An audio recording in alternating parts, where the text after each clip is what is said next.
A partir de agora, está chegando Estevão Daltro com o Nosso Melhor. Seja bem-vindo, Estevão. Boa tarde. Boa tarde, Tondro, e a todos que nos acompanham aqui no Sistema SAIS de Comunicação. Estevão, o que temos para hoje, que a partir de agora o comando da programação é seu? Sim, senhor. Então, hoje o nosso tema é desenvolvimento e meio ambiente, né? As ações que a gente pode ter para avançar e preservar também, né? Então, a gente tem que ter esse conceito, né? O nosso ODS de hoje é Cidades e Comunidades Sustentáveis, que é o item 11, então, que está propondo achar esse equilíbrio, né, de como que a gente pode ter o desenvolvimento de uma cidade, de um estado, de um país até, com uma responsabilidade ambiental, né, que seja sustentável, não só a curto, mas médio e também longo prazo. Então, assim, a gente tem aqui... Existe uma crença, hoje em dia, de que a legislação ambiental emperra o desenvolvimento econômico. Há leis ambientais em excesso que o crescimento não pode ser freado. É certo que existe uma demora na avaliação dos projetos de licenciamento ambiental para as atividades econômicas, mas também é preciso compreender que uma degradação ambiental descontrolada traz muito mais prejuízo do que lucro, tanto para o empreendedor como também para a sociedade. Mas as instituições que cuidam do meio ambiente têm trabalhado em propostas para poder acelerar, desburocratizar e promover um desenvolvimento mais sustentável.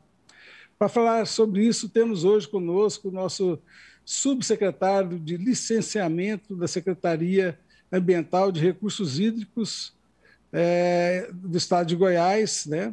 Secretaria do Estado do Meio Ambiente e Desenvolvimento Sustentável, a SEMAD. Temos aqui o senhor José Bento da Rocha. José Bento da Rocha é farmacêutico, mas trabalha na regulação de serviços públicos da DASA-DF já há mais de 10 anos e foi convidado pelo governador Ronaldo Caiado para poder vir assumir essa função aqui na SEMAD. Seja bem-vindo, senhor José Bento. Olá, Estevão. Bom, é bom a gente começar agradecendo, né? Pensando no quadro, no nome, a gente sempre pensa na questão que nós, do meio ambiente, a gente tem conosco a convicção de que estamos dando o nosso melhor.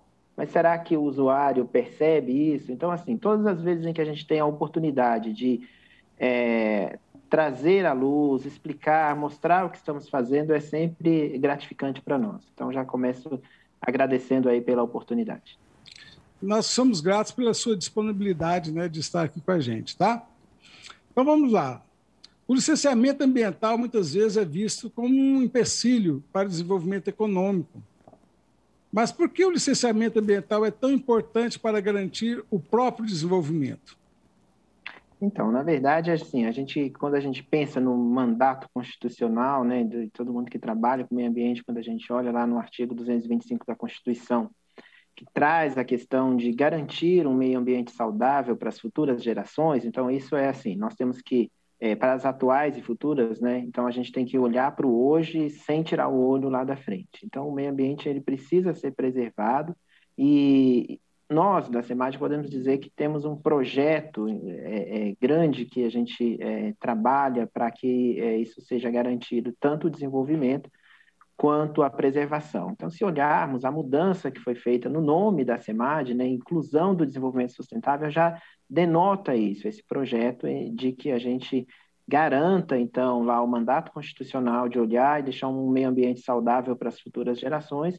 E hoje nós estamos aqui, temos que propiciar o desenvolvimento do Estado, o desenvolvimento da nossa região, sem tirar o olho na preservação, porque se a gente esgotar todos os recursos, futuramente não há o que se desenvolver. Eu quero reforçar que eu gostei da mudança do nome, eu acho que o nome agora tem mais... propõe, assim, essa busca de um equilíbrio, né? Desse desenvolvimento e o meio ambiente. Eu achei que ficou bem legal. O que é um processo de estudo de impacto ambiental e o relatório de impacto ambiental, né, com a sigla EIA/RIMA, né? Isso, é interessante a gente falar disso, mas talvez, só me desculpe voltar um pouquinho antes, nessa mudança que a gente vem fazendo, mudança da legislação, com a nova lei de licenciamento do Estado de Goiás, que saiu em 27 de dezembro de 2019, a gente trouxe um olhar para concentrar-se mais no que é mais importante do ponto de vista do que causa mais impacto. Então, para isso, a gente fala dos empreendimentos de significativo impacto ambiental. Na nova classificação, na nova legislação, né, a lei com o decreto que a regulamenta, esses empreendimentos são os que são classificados na classe 6. Então, os empreendimentos, nós temos classes 1 a 6, os empreendimentos da classe 6, todos eles têm a obrigatoriedade de, no seu licenciamento, apresentar um estudo de impacto ambiental e o seu respectivo RIMA, que é o relatório que traz o relatório desse estudo. Então, assim, e esses empreendimentos, obrigatoriamente, eles precisam passar por uma audiência pública. Então, considerando que são empreendimentos de significativo impacto ambiental, eles precisam ter um estudo completo que envolve os meios. Então, nós estamos falando aí de meio físico, meio biótico, o impacto que isso vai ter na fauna, na flora, na ictiofauna, e o meio socioeconômico. Um empreendimento desse porte, ele traz um benefício para a economia, mas não há como negar que ele traz também impactos que, em sua maioria, busca seus impactos positivos, mas tem também os impactos negativos. Então, esse estudo, ele traz exatamente isso, o que esse empreendimento pode causar e já traz também o que é necessário, né, ser feito para que maximize os impactos positivos e minimize os impactos negativos. E o RIMA é um relatório que é feito mais, então o estudo é mais para o público técnico, os nossos analistas e o público técnico que acompanha, e o RIMA é uma versão reduzida, ele traz um relatório do que tem nesse estudo, numa versão, vamos dizer, que é possível, plausível para leigos ou menos Legal. Técnico. Tá. Nós temos eu tenho tanta pergunta aqui para fazer para o senhor, eu vou pedir para o senhor a gente procurar ser assim, o mais objetivo possível para dar tempo de eu fazer todas as perguntas, tá bom? Aqui tem uma pergunta do senhor Agemiro Mendonça, ele é empreendedor do ramo imobiliário, e ele pergunta assim, se o senhor acha que considera razoável um empreendimento imobiliário que é necessário realizar esse processo de EIA e RIMA, né, que dura cerca de 24 meses e ser concluído porque simplesmente os técnicos da secretaria não analisaram o processo, não tiveram tempo de analisar o processo. No caso dele aqui, ele está dizendo que o tempo de referência desse processo levou 18 meses para ter uma resposta definitiva. Quando inteirou os 10 meses do protocolo, pediu-se uma audiência na secretaria. Essa audiência gerou uma ata na qual ficou registrado o compromisso da superintendente da área de 30 dias estaria concluída a análise. Esse documento saiu só depois de 7 meses. Então, assim, como que o senhor vê esse tipo de situação que acontece? Bom, sendo objetivo, nós trabalhamos o tempo todo para que não aconteça. A própria lei ela já traz um prazo bem menor, mas nós temos que pontuar aqui duas situações. A qualidade dos estudos que são entregues, muitas vezes o estudo era entregue com uma qualidade baixa ou faltando documento, aí o processo ele voltaria para análise várias vezes, talvez, muito possivelmente é esse o caso. Faz uma análise, notifica, ele cumpre a pendência ou cumpre parcialmente, volta para análise novamente. Não é razoável durar 24 meses, a legislação trouxe um prazo menor para que essa análise seja feita, mas a gente depende muito também da qualidade do que é entregue. Então, temos a questão da fila, quantos processos temos, a qualidade do estudo que é entregue, a quantidade de analistas que temos. Para tudo isso, nós estamos buscando a melhoria através do sistema, que aí traz um outro formato de entrega desses documentos. Legal. Ele fez observação, tinha feito observação que não foi por questão de documentação, não, tá? Só para te dando um feedback nesse sentido. Outra pergunta aqui do senhor Yoav Blanc, que é coordenador de desenvolvimento urbano aqui do CODESE. O CODESE é um parceiro nosso aqui do programa, tá? Então, ele coloca assim: o Estado de Goiás modernizou a legislação e está dinamizando, com base nessa atualização legal, os procedimentos para licenciamento.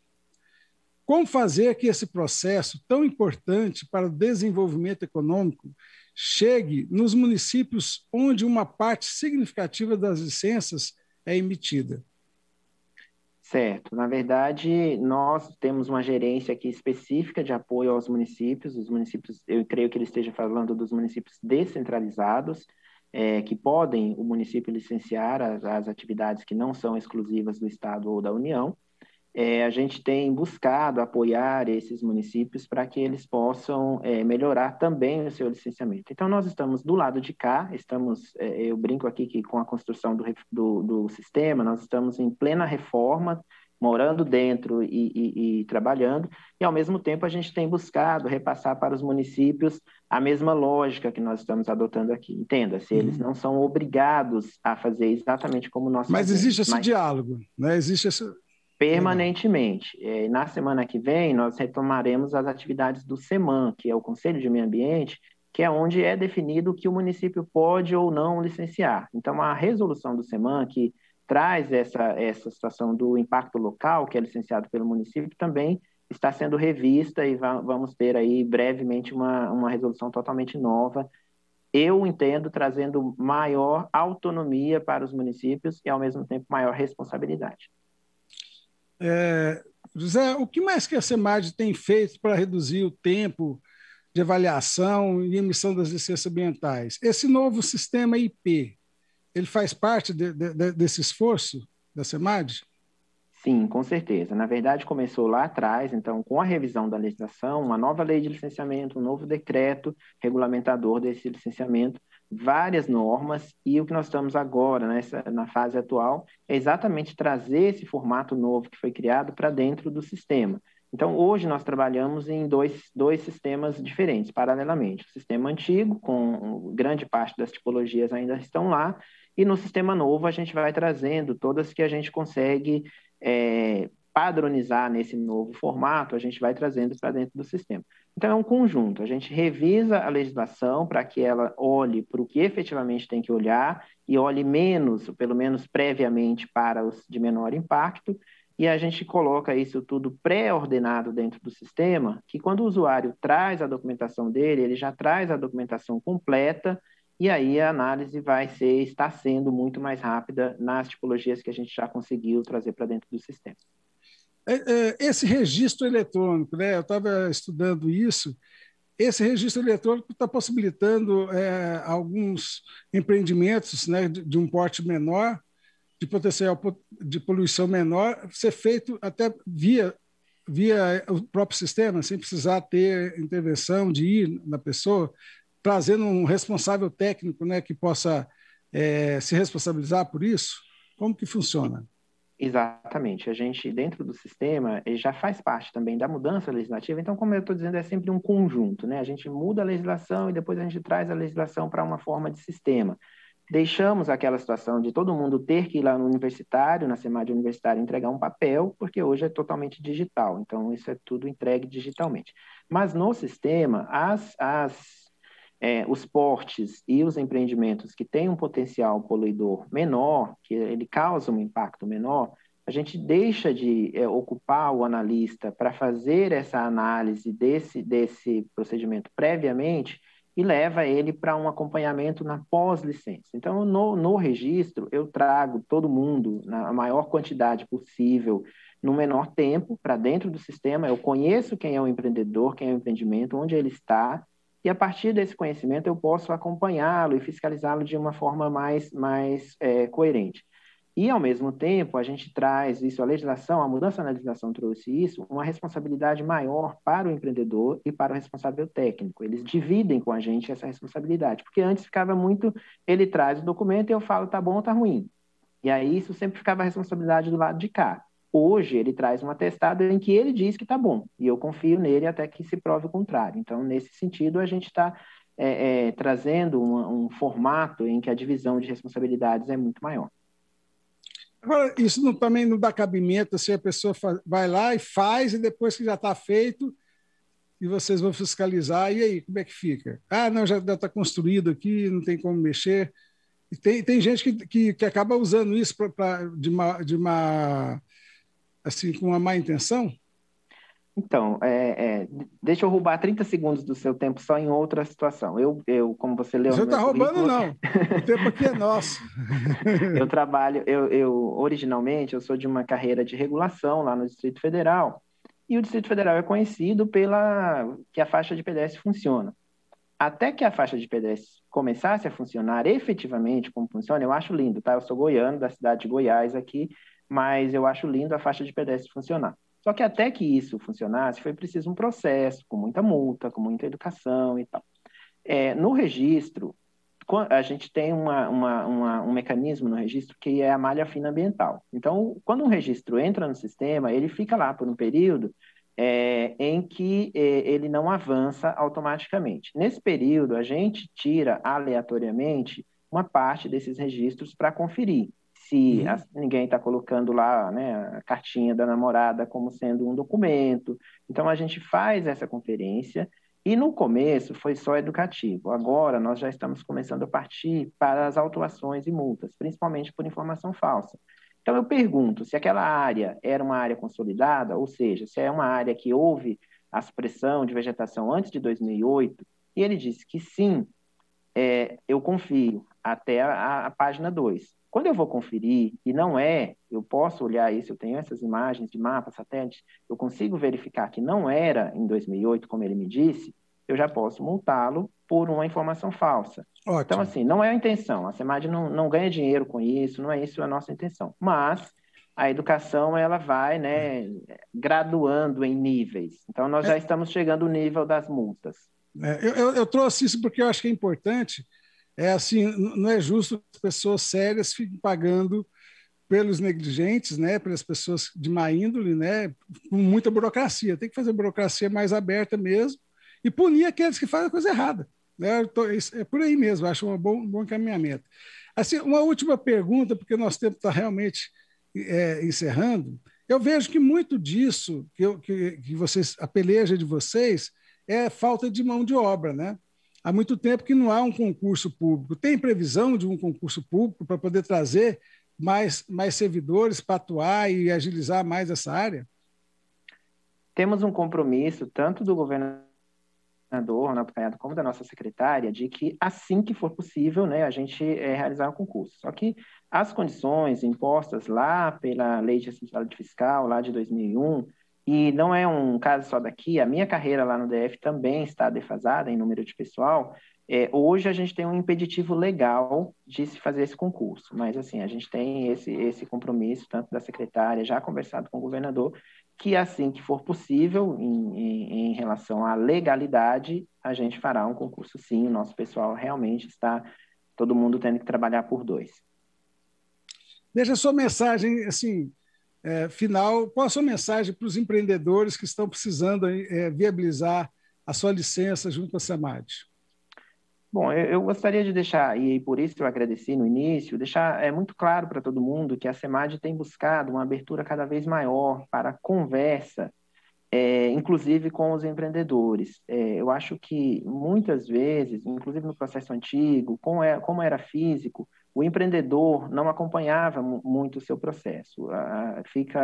Nós buscamos uma relação a melhor possível com os consultores, que são a nossa ponte com os empreendedores, mas eu acho que todos devem conhecer o seu processo para ter certeza de que o que está sendo feito dentro do processo é o que efetivamente ele quer, é o que efetivamente ele acredita. E para os consultores, a gente tem buscado incentivar a capacitação deles. A legislação mudou, então, assim, todo mundo começou meio que no mesmo nível, ter que ler a nova legislação. Então, para os consultores, se capacitem, se preparem, façam seriamente. A nossa intenção não é multar, mas a gente vai ter que multar o que tiver errado, exatamente por causa disso que você falou, Estevão, que a gente quer confiar que todo mundo vai fazer o certo. E para isso a gente tem que punir quem fizer o errado. Isso aí. Infelizmente, o ser humano precisa, muitos funcionam assim, né? Muito obrigado, Sr. Zé Bento. Estamos à disposição para quando você precisar tanto do programa quanto do Sistema Sagres. A gente está aqui para mostrar quem está realizando, quem está resolvendo e desatando nós, né? Tá bom? Eu agradeço a oportunidade e a SEMAD está à disposição. Tá bom. Obrigado. Nós temos aqui também, o nosso quadro faz parte do cenário, né? É um quadro que a gente vê com muito carinho e a gente está trazendo hoje a continuidade de uma série, né? De trazer a visão e a experiência de pessoas, de brasileiros que estão morando fora do Brasil, né? Então, não é só no Brasil que a pandemia tem feito vítimas e mudado assim, a dinâmica da sociedade. Em vários lugares isso está acontecendo, na grande maioria do mundo hoje, né? E a gente está trazendo hoje aqui a Denise Rodrigues, que ela é jornalista goiana, né? E mora em Paris. E ela gravou a impressão dela de como que está vendo a pandemia em Paris e como que eles estão nos vendo. Inclusive, agora, o governo francês interrompeu os voos, né, do Brasil para a França, né? Então, chegou até num momento propício à entrevista dela. Eu vou pedir para a técnica colocar aí a entrevista dela. Oi, gente, tudo bem? Meu nome é Denise Rodrigues, eu sou goianiense e moro em Paris, na França. A situação aqui do Covid está bem complicada também. Estamos no nosso terceiro confinamento, terceiro lockdown aqui em Paris e em todo o território francês. Temos também o toque de recolher todos os dias, das 19 horas até às 6 da manhã. Durante esse período, que seja de manhã ou que seja durante a noite, toda pessoa, se ela tiver de sair de casa, ela for obrigada a sair de casa, ela precisa ter consigo um atestado em que ela especifica o porquê que ela está fora de casa. Caso a polícia pegue, né, e você não tenha nem a justificativa de domicílio nem esse atestado, a pessoa pode receber uma multa de 135 euros e que depois aumenta na segunda vez ou na terceira vez, o que pode inclusive gerar uma prisão. Aqui na França, nós temos 4 tipos de vacina que estão sendo utilizadas: Moderna, Johnson & Johnson, Pfizer e AstraZeneca. E a grande novidade é que esse fim de semana o Ministério da Saúde deu autorização para que pessoas acima de 55 anos sejam vacinadas. Até então, era só a partir dos 75 anos. E também o governo francês anunciou esse fim de semana que o intervalo entre a primeira e a segunda dose vai ser aumentado de 30 dias, vai passar para 45 e até 60 dias. Hoje, 70% da população francesa que tem mais de 75 anos já foi vacinada. Porém, para os mais jovens, a situação ainda está bem complicada.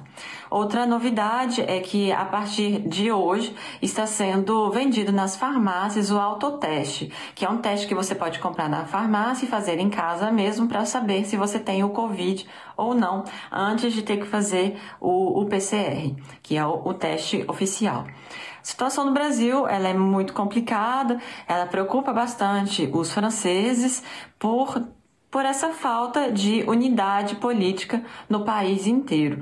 E outra questão que a gente vê muito aqui nos noticiários franceses é a questão das UTIs lotadas, né, da falta de vaga nos hospitais brasileiros e também a vacina, que ainda não é suficiente para toda a população brasileira, além da falta de união política acerca dessa pandemia, em que nós esperamos todos que, claro, as coisas melhorem rapidamente para podermos retomarmos a nossa vida como antes, se for possível. E é claro que vem ser possível, né? Tudo passa e a gente vai, com a união, a gente vai conseguir cruzar isso. Agora, é importante aprender com esses países, né?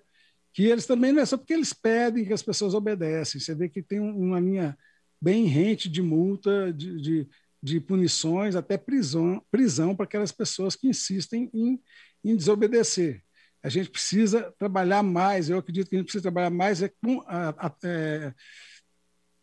combatendo essas pessoas que estão desobedecendo para poder dar oportunidade para quem é obediente, quem está fazendo do jeito certo, poder trabalhar e tocar a vida da melhor forma possível. Então, quero agradecer aqui a presença de todos, indicar aqui o nosso Instagram, e o Facebook Estevão Daltro, ou do programa Nosso Melhor.